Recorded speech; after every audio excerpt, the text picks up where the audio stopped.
Hello everyone, नमस्ते। Welcome back to classes by Babita Gupta, Hawks educational institute. आज के इस वीडियो में हम बात करने वाले हैं एजुकेशन इन मेडिवल इंडिया, मध्यकालीन भारत में शिक्षा। और इससे पहले आप चैनल को लाइक सब्सक्राइब ज़रूर करें, शेयर करें और दूसरों के साथ भी नॉलेज को ज़रूर बांटें। तो देखिए, एंशियंट इंडिया के अंदर एजुकेशन कैसी थी ये मैं आप लोगों के साथ में शेयर कर चुकी हूँ। प्राचीन भारत की शिक्षा किस तरीके से दी जाती थी वो सब आप लोगों के साथ में डिटेल में मैंने शेयर किया है। उसमें जो 3 यूनिवर्सिटीज़ थी उनके नाम भी मैंने आप लोगों के साथ में शेयर किया, उनकी पूरी डिटेल आप लोगों के साथ में हिस्ट्री शेयर की है, जिसमें आपकी नालंदा यूनिवर्सिटी, तक्षशिला यूनिवर्सिटी और थर्ड थी आपकी विक्रमशिला यूनिवर्सिटी। तो ये तीनों यूनिवर्सिटीज़ के बारे में मैंने पूरे डिटेल में आप लोगों के साथ में शेयर किया है कि किस तरीके से वो यूनिवर्सिटीज़ थी प्राचीन काल में और किस तरीके से वहाँ पे एजुकेशन दी जाती थी। तो अब हम बात करने वाले हैं मेडिवल इंडिया की, कि मेडिवल इंडिया के अंदर मध्यकालीन भारत में शिक्षा किस तरीके से दी जाती थी। और देखिए, जो प्रीवियस में वीडियो शेयर कर चुकी हूँ आप लोगों को वो प्लेलिस्ट पर मिल जाएंगे। तो जो भी आपका कोर्स कंटेंट है उसकी प्लेलिस्ट पर जाकर आप उसको सर्च कर सकते हैं। चैनल में ही आप अगर जाते हैं तो वहाँ पे ऑप्शन मिलता है आपको प्लेलिस्ट का, क्योंकि कुछ बच्चों को नहीं पता होता कि प्लेलिस्ट का ऑप्शन भी कहाँ है। तो आप उस पर चैनल पे आप जब आप क्लिक करते हैं, सब्सक्राइब करते हैं, तो आपको प्लेलिस्ट का ऑप्शन दिखता है। उस प्लेलिस्ट में आपको जो भी बच्चे एजुकेशन से जुड़े हुए हैं, चाहे वो डीएड कर रहे हैं, बीएड कर रहे हैं, एमएड कर रहे हैं, तो या फिर यूजीसी नेट की तैयारी कर रहे हैं, सीटेट की तैयारी कर रहे हैं, तो सबके लिए क्या है, प्लेलिस्ट बनी हुई है। उस प्लेलिस्ट पर जाकर आप अपने वीडियोस को देख सकते हैं। और देखिए, जो हम एजुकेशन की बात करें, एंशिएंट इंडिया, मेडिवल इंडिया, तो ये क्या है, हिस्ट्री के टॉपिक भी हैं। जो बच्चे हिस्ट्री जिन्होंने पढ़ी है उनको पता होगा कि हिस्ट्री के अंदर भी इस तरह के जो टॉपिक्स हैं वो आते हैं, पूछे जाते हैं क्वेश्चंस। तो सभी बच्चों के लिए जो कि एजुकेशन से जुड़े हुए हैं, पढ़ाई कर रहे हैं, उन सब के लिए बहुत ही इंपॉर्टेंट है ये सब। और आपने देखा होगा, जैसे कि मैंने आपके साथ में एंशिएंट पीरियड के अंदर जो एजुकेशन सिस्टम शेयर किया, जैसे आपके साथ में तक्षशिला और नालंदा ही शेयर किया है, वो यूपीएससी तक में भी वो क्वेश्चंस पूछे जाते हैं। तो बहुत ही इंपॉर्टेंट टॉपिक्स हैं, उनको आप ज़रूर देखें। तो चलिए स्टार्ट करते हैं हम इसको। Education in medieval India, Bharat, मध्यकालीन भारत में शिक्षा। तो किस तरीके की शिक्षा थी। तो देखिए, सबसे पहले तो हम ये जान लेते हैं, जब मेडिवल पीरियड की हम बात कर रहे हैं, मेडिवल इंडिया की बात कर रहे हैं, मध्यकालीन भारत, तो उस टाइम पे क्या है कि जो मोमडन्स थे और जो मुसलमान थे वो हमारे देश में आ चुके थे। जैसे खिलजी है, उन्होंने क्या है, खिलजी ने जो एंशियंट हमारी यूनिवर्सिटी थी उसको ख़त्म किया था। तो उस टाइम पे क्या था कि मदरसाज शुरू हो गए थे। तो मदरसा जो होते थे, मदरसा में वहाँ पे इस्लामिक एजुकेशन दी जाती थी। और जो गुरुकुल्स होते थे, गुरुकुल्स में जो हमारे हिंदू एजुकेशन है वो दी जाती थी, वेदों की शिक्षा दी जाती थी। तो वेदों की शिक्षा मदरसाज में नहीं दी जाती थी, जो मदरसा होते थे वहाँ पे नहीं दी जाती थी।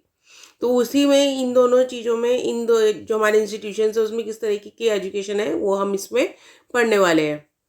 तो देखिए, इसमें जो हमारा फर्स्ट पॉइंट दिया हुआ है, सबसे पहले हम उसी को देख लेते हैं।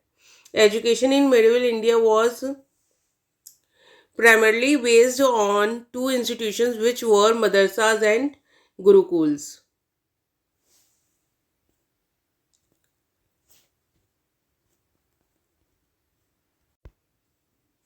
तो देखिए, सबसे पहला पॉइंट ही आपको ये दिया हुआ है कि जो एजुकेशन थी वो क्या थी, मदरसा और गुरुकुल्स के थ्रू दी जाती थी। टू इंस्टीट्यूशंस होते थे मेडिवल इंडिया के अंदर, मध्यकालीन भारत के अंदर। यानी कि जो बच्चे या तो वो मदरसा में जाके पढ़ते थे या फिर गुरुकुल में जाकर वो एजुकेशन लेते थे। अब देखिए, इसमें आपको सेकंड पॉइंट दिया हुआ है, madrasas were Islamic schools that were establish during the 11th century. यानी कि जो मदरसा होते थे वो क्या होते थे, इस्लामिक स्कूल होते थे। और ये क्या थे, 11th सेंचुरी के अंदर इस्टेब्लिश हुए थे। नेक्स्ट इसमें थर्ड पॉइंट आता है आपका, madrasas were mainly focused on teaching Arabic and Islamic law. तो देखिए, जो मदरसा थे उसमें क्या मेन फोकस किया जा रहा है, Arabic law and Islamic law. तो जो अरेबिक कानून है और इस्लामिक कानून है उसके जो एजुकेशन थी वो बच्चों को दी जाती थी। उसके बारे में बच्चों को सिखाया जाता था कि किस तरीके से वो किस तरीके से आपके रूल्स रेगुलेशंस होते हैं, फुल तो उसके पूरी जो शिक्षा थी वो बच्चों को दी जाती थी। These schools were supported by Muslim rulers and wealthy merchant. तो देखिए 4th पॉइंट में आपको दिया हुआ है कि ये जो स्कूल्स होते थे, किन स्कूल्स की बात हो रही है यहाँ पे, मदरसास की बात हो रही है। जो मदरसा होते थे तो वो किसके द्वारा सपोर्टेड होते थे, उनको सहयोग मिलता था मुस्लिम रूलर्स का और वेल्दी मर्चेंट का। यानी कि जो मुस्लिम रूलर्स थे, राजा होते थे वहाँ पे, जैसे शहंशाह होते थे, तो वो उसको क्या थे, मदरसा को सपोर्ट करते थे, एजुकेशन को सपोर्ट करते थे। और जो वेल्दी मर्चेंट होते थे, यानी कि जो पैसे वाले लोग होते थे, रिच लोग होते थे, वो व्यापारी होते थे, वो इसको क्या करते थे, सपोर्ट करते थे। नेक्स्ट आता है 5th पॉइंट, गुरुकुल्स वर ट्रेडिशनल हिंदू स्कूल्स। अब देखिए अभी तक हम मदरसा की बात करते हैं, अब गुरुकुल की यहाँ पे बात आ गई है कि गुरुकुल्स व ट्रेडिशनल हिंदू स्कूल्स। तो जो गुरुकुल होते थे वो क्या होते थे, हिंदू स्कूल होते थे। और इससे वहाँ पे क्या है कि हिंदू एजुकेशन, वेदों की एजुकेशन इस तरीके से दी जाती थी बच्चों को। That had existed since ancient times, और जो कि क्या है, प्राचीन काल से चलती आ रही है। क्योंकि सबसे पहले क्या थे, हमारे हमारे गुरुकुल्स हुआ करते थे जहाँ पे बच्चों को एजुकेशन दी जाती थी, है ना। और ये गुरुकुल्स के बारे में मैंने आपके साथ में जो एंशियंट वीडियो शेयर किया, एंशियंट इंडिया के अंदर जो एजुकेशन है उसमें गुरुकुल के बारे में फुल डिटेल में मैंने बताया हुआ है, उसको आप जाके पूरा डिटेल में गुरुकुल के बारे में पढ़ सकते हैं। नेक्स्ट है इसमें देखिए 6 पॉइंट, गुरुकुल्स वर रेसिडेंशियल स्कूल्स। यानी कि गुरुकुल क्या होते थे, रेसिडेंशियल स्कूल्स होते थे, यानी कि वहाँ पे रहा जाता था। और कौन रहते थे, where students lived with their teachers and learn various subjects. जहाँ पे जो बच्चे थे वो किसके साथ रहते थे, टीचर्स के साथ रहते थे, और अलग अलग सब्जेक्ट्स की नॉलेज लेते थे, अलग अलग विषयों का ज्ञान वो बच्चे वहाँ पे लिया करते थे। नेक्स्ट देख लेते हैं। नेक्स्ट देखिए 7th पॉइंट आप लोगों को दिया हुआ है, the curriculum in मदरसाज included the study of Quran. यानी कि जो पाठ्यक्रम होता था मदरसाज का, तो वो क्या होता था, वहाँ पे कुरान पढ़ाया जाता था। और हिदायत, तो देखिए जो हिदायत है ये जो इस्लामिक एजुकेशन होते हैं उसके अंदर होते हैं, जो कि जो मुस्लिम प्रॉफिट्स होते हैं, जिनको हम संत बोल सकते हैं, तो उनके द्वारा जो वाणी बोली गई है वो उनके अंदर होती थी, हिदायत के अंदर, और वो बच्चों को सिखाई जाती थी। अरे इसके अलावा और क्या था, देखिए प्रोफेट्स का मतलब होता है नबी या ईश्वर का गुणगान करने वाले। जो हिंदी मीडियम स्टूडेंट्स हैं उनके लिए भी मैं बता रही हूँ, देखिए क्योंकि जो हिंदी मीडियम इंग्लिश मीडियम है, दोनों तरह के बच्चों के लिए वीडियोस हैं, ताकि दोनों को नॉलेज मिल पाए। नेक्स्ट और क्या सीखते थे मदरसा में बच्चा, Arabic language and Islamic law. तो इस्लामिक लॉ की बात अभी हमने ऊपर भी कर दी कि इस्लामिक कानून के बारे में बच्चे सीखते थे। इसके अलावा जो अरेबिक भाषा है वो भी बच्चे उसकी भी नॉलेज लिया करते थे। Students were also taught astronomy, mathematics and medicine. यानी कि जो बच्चे हैं उनको एस्ट्रोनॉमी भी सिखाया जाता था, मैथमेटिक्स भी सिखाया जाता था, और मेडिसिन के बारे में भी बताया जाता था। एस्ट्रोनॉमी का मतलब होता है खगोल, तो खगोल का जो ज्ञान था वो बच्चों को दिया जाता था। इसके अलावा मैथमेटिक्स यानी गणित, और मेडिसिन यानी जो औषधि का जो ज्ञान है वो बच्चों को दिया जाता था। नेक्स्ट आ जाता है 8th point, in gurukuls the curriculum included the study of Vedas. यानी कि जो गुरुकुल होते थे उसमें पाठ्यक्रम के अंदर क्या होता था, वेदों की पढ़ाई करवाई जाती थी, बच्चों को वेदों के बारे में सिखाया जाता था। इसके बारे उपनिषद, तो इसके अलावा जो है उपनिषद की भी एजुकेशन बच्चों को दी जाती थी, एंड अदर हिंदू स्क्रिप्चर्स। इसके अलावा जो भी हिंदू ग्रंथ होते थे दूसरे, उसके बारे में बच्चों को नॉलेज दी जाती थी। Students were also taught Sanskrit, mathematics and astronomy and philosophy. यानी कि क्या है, बच्चों को संस्कृत भी सिखाई जाती थी, मैथमेटिक्स यानी गणित भी सिखाया जा रहा है, एस्ट्रोनॉमी भी सिखाया जाता था, खगोल, और फिलॉसफी, तो फिलॉसफी यानी दर्शन शास्त्र के बारे में भी बच्चों को सिखाया जाता था। तो ये सारी क्या है, नॉलेज। अभी हमने ऊपर पढ़ा था मदरसा में क्या क्या पढ़ाया जाता था, और अभी हमने गुरुकुल के बारे में पढ़ा कि गुरुकुल में क्या क्या पढ़ाया जाता था। नेक्स्ट आ जाता है इसके अंदर 9th पॉइंट। तो देखिए 9th पॉइंट में आपको दिया हुआ था important aspect of education in medieval India. यानी कि जो मध्यकालीन भारत है उसके अंदर जो एजुकेशन दी जाती थी उसका जो महत्वपूर्ण पहलू है वो क्या है,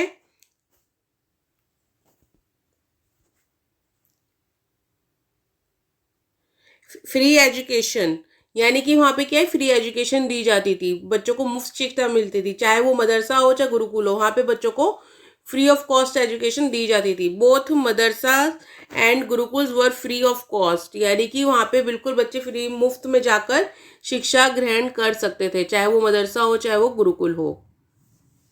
नेक्स्ट आता है इसमें 10th point, student had to follow strict rules and regulations, यानी कि जो बच्चे होते थे उनको क्या है, रूल्स एंड रेगुलेशंस फॉलो करने होते थे, यानी नियम और कानून फॉलो करने होते थे, जो कि क्या होते थे, बहुत स्ट्रिक्ट होते थे, कड़े होते थे, उनको बच्चे तोड़ नहीं सकते थे। और ये गुरुकुल और मदरसा दोनों के अंदर ही था ये चीज़ कि बच्चों को रूल्स और रेगुलेशंस को फॉलो करना होता था। नेक्स्ट आता है इसमें 11th पॉइंट है, they had to lead a simple and disciplined life and वो expected to obey their teachers, यानी कि जो बच्चे हैं उनको कैसी लाइफ जीनी होती थी, उनको सिंपल एंड डिसिप्लिन लाइफ को क्या थी, जीनी होती था, जीवन जीना होता था, यानी कि एक सरल और अनुशासित जीवन जिसके अंदर क्या है, आपका कोई कॉम्प्लेक्सिटी नहीं होती थी, कोई उसके अंदर क्या है कि आप बहुत ज़्यादा हाई लिविंग नहीं होता था, अनुशासित बच्चे रहते थे और उनको क्या है, टीचर का रिस्पेक्ट करना होता था, ओबे करना होता था।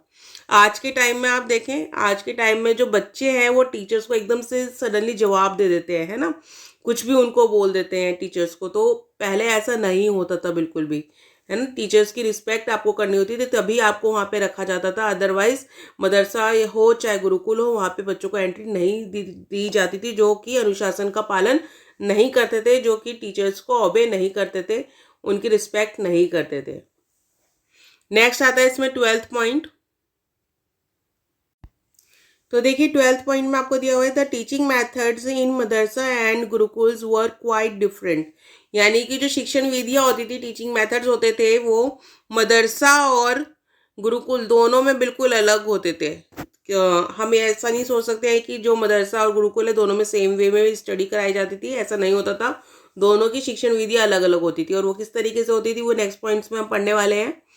तो देखिए नेक्स्ट पॉइंट आपको 13 पॉइंट दिया हुआ है, in madrasas students learn through memorization and repetition, यानी कि जो बच्चे हैं मदरसा के अंदर कैसे सीखते थे, मेमोराइज करके, किसी चीज़ को याद करके, और रिपीटिशन यानी कि दोहराकर बार बार, तो उस तरीके से एजुकेशन लेते थे। In gurukuls students learn through oral recitation and discussions, और जो गुरुकुल्स होते थे वहाँ पे बच्चे किस तरीके से सीख रहे हैं, ओरल रेसिटेशन के थ्रू, यानी कि मौखिक जो अभ्यास होता था उसके थ्रू सीखते थे और डिस्कशन के थ्रू सीखते थे, यानी बातचीत कर कर किसी चीज़ को, अगर कोई डाउट आ रहा है तो टीचर से पूछ लिया, इस तरीके से जो भी टीचर सिखा रहा है उससे रिलेटेड। तो बच्चे क्या थे, इस तरीके से गुरुकुल्स के अंदर एजुकेशन लेते थे।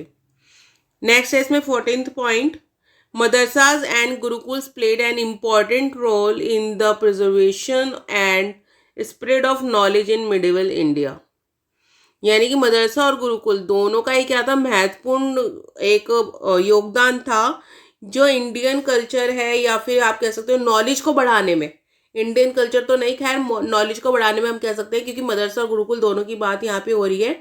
तो वहाँ पे ज्ञान को बढ़ाने के लिए जो मेडिवल इंडिया था, यानी कि मध्यकालीन भारत के अंदर जो ज्ञान को बढ़ावा मिला है, उसके अंदर मदरसा और गुरुकुल दोनों का बहुत इंपॉर्टेंट रोल रहा है। और दोनों ने ही क्या है कि एजुकेशन यानी शिक्षा का संरक्षण करने की कोशिश की है, प्रिजर्वेशन करने की कोशिश की है, ताकि बच्चों को सही नॉलेज मिल पाए, बच्चों को सही ज्ञान मिल पाए। नेक्स्ट आता है इसमें 15th point and the last point, madrasas and gurukuls produced many scholars and intellectuals, यानी कि मदरसा और गुरुकुल दोनों ने ही क्या है, बहुत से स्कॉलर्स और इंटेलेक्चुअल्स को बनाया है, प्रोड्यूस किया है। स्कॉलर्स बोलते हैं विद्वान को, तो विद्वान और जो बुद्धिमान लोग थे उनको प्रोड्यूस किया है मदरसा और गुरुकुल ने, who contributed to the development of Indian culture and civilisation, जिन्होंने क्या है इंडियन कल्चर और सिविलाइजेशन को बढ़ाने में बहुत कंट्रीब्यूशन किया है, यानी कि जो भारतीय संस्कृति है, सभ्यता है, उसको बढ़ाने में उन्होंने बहुत मदद की है। तो इस तरह के बहुत से स्कॉलर्स हुए हैं। तो देखिए मेडिवल इंडिया के अंदर जो एजुकेशन थी वो अभी हमने पढ़ी कि एजुकेशन सिस्टम किस तरीके का था, और ये सारा मैंने आप लोगों के साथ में पॉइंट्स में शेयर किया है पूरा डिटेल, ताकि आप लोगों को इजीली समझ में आ जाए, उसमें आपको कोई प्रॉब्लम ना हो। और अगर आपको कोई प्रॉब्लम आती है तो आप कमेंट बॉक्स में लिखकर मुझसे पूछ सकते हैं, आपकी वो प्रॉब्लम को मैं ज़रूर सॉल्व करूँगी। और अगर आपको अच्छा लगता है, अच्छा लगा वीडियो जो मैंने आप लोगों के लिए बनाया है, क्योंकि देखिए बहुत ही सिलेक्टिव जो टॉपिक्स होते हैं वो मैं आप लोगों के साथ में शेयर करती हूँ, जो सभी बच्चे जो एजुकेशन से जुड़े हैं उनके लिए इम्पोर्टेंट होता है। ताकि देखिए जो मैं टॉपिक शेयर करती हूँ इस मोटिव से शेयर करती हूँ ताकि सभी बच्चों को हेल्प मिल सके, ठीक है ना। और वो एग्जाम में आने वाले आपके टॉपिक्स होते हैं। और अगर आपको देखिए इतनी मेहनत से अगर मैं आपके लिए बना रही हूँ वीडियो, और देखिए पॉइंट्स भी मैंने पूरे पॉइंट्स के अंदर आंसर आपका प्रिपेयर करती हूँ, क्योंकि आपका जो आंसर शीट होता है ना एग्जाम के अंदर, उसके अंदर भी क्या है, आपको मैक्सिमम पॉइंट्स के अंदर ही आंसर्स लिखना होता है। तो इससे बच्चों को अच्छे से समझ में भी आ जाता है, ठीक है। और आप अगर आपको अच्छे से समझ में आया है, आपको अच्छा लगा है, तो आप चैनल को लाइक, सब्सक्राइब एंड शेयर ज़रूर करेंगे। और कमेंट बॉक्स में लिखकर मुझे ज़रूर बताएं कि आप लोगों को वीडियो कैसा लगा, आपको समझ में आया कि नहीं आया। अगर आप कोई ऐसा टॉपिक है जो आप पढ़ना चाहते हैं जो अभी तक मैंने शेयर नहीं किया है, तो वो भी आप मुझसे कमेंट बॉक्स में लिखकर पूछ सकते हैं। तो इसी तरीके से आप मेरे साथ में बने रहिए, चैनल को लाइक, सब्सक्राइब, शेयर ज़रूर कीजिए और दूसरों के साथ भी नॉलेज को आप ज़रूर बांटें। जल्दी मिलते हैं नेक्स्ट वीडियो में। थैंक यू, धन्यवाद।